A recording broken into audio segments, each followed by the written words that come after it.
2021년 6월 24일 새벽 묵상입니다.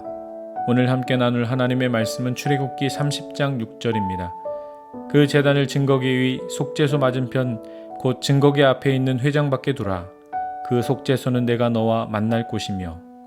하나님, 오늘도 우리를 만나 주셔서 우리가 세상 사람들과 구분되어 살아가야 할 하나님의 거룩한 백성임을 깨닫게 하옵소서.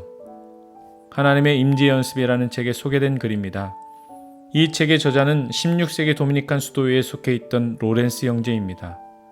로렌스는 하나님의 임재 경험을 어려워하는 이들에게 이와 같이 말하고 있습니다.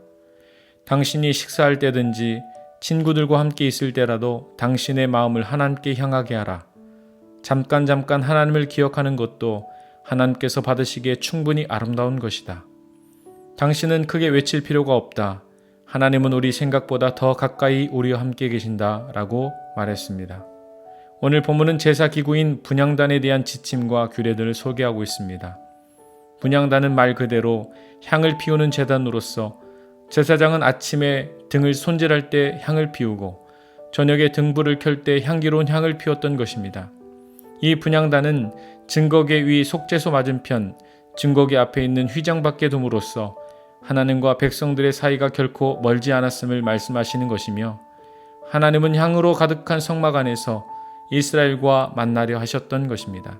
그러니 제사장이 매일 아침과 저녁으로 향을 피우는 것은 하나님의 임재를 바라는 간절함이며 사모함이었습니다.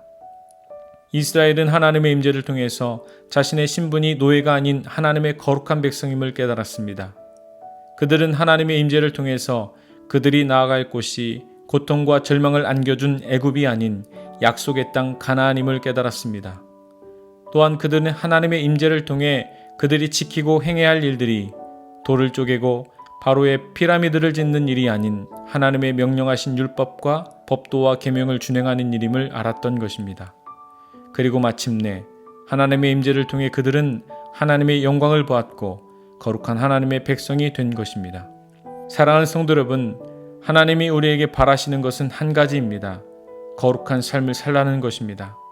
향기가 가득한 성막에 임재하신 이유도 이스라엘 백성이 거룩한 백성임을 깨닫게 하시기 위해서 임재하신 것이며, 임재를 통해 십계명을 주시고 임재를 통해서 이스라엘에게 말씀하고자 하신 내용도 내가 거룩하니 너희도 거룩할지어다 라는 말씀이었습니다.